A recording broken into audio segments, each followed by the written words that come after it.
In this tutorial, we will delve into the fundamentals of video. We will focus on two essential aspects: creating a sequence and navigating in the timeline.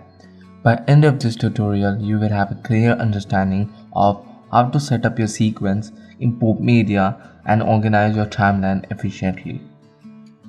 First, understanding the sequence creation. First of all, what is importance of creating a sequence? The sequence is the foundation of your video project and it determines the settings for your entire edit.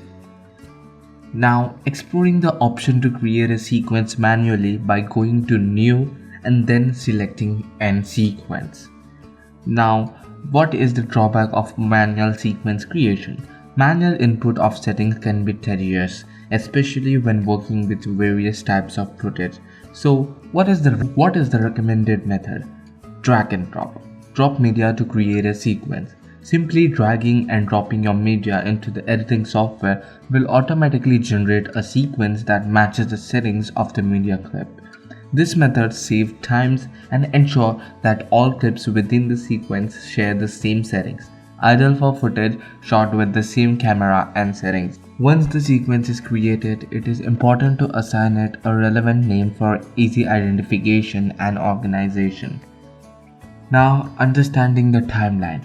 The timeline is where you assemble and arrange your clips, audio tracks, and effects.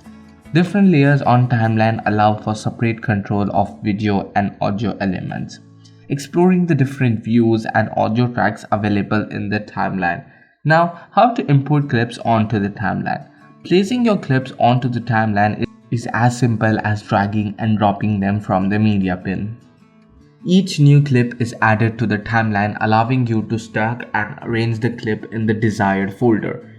Adjusting audio layers to prioritize or mode specific tracks depending on the importance of audio in each clip.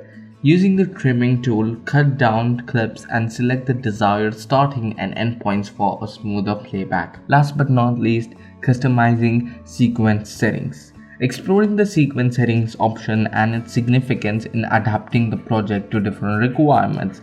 Now, in sequence settings, you can change frame size and resolution. Modifying the frame size and resolution of the sequence to match the desired output of a specific requirement. Adjusting the sequence setting to work with high resolution clips such as 4K footage while editing in a lower resolution. This provides additional workspaces and flexibility. In this tutorial, we have covered the crucial steps of creating a sequence, navigating the timeline, customizing sequence settings in video editing software. By following these steps, you can efficiently organize your media, assemble your video, and make necessary adjustments to match your project requirements. With this foundation, you are well equipped to dive into more advanced editing techniques and create compelling videos. We'll see you in the next episode of the course, which you can access by clicking on this playlist. Thank you for watching.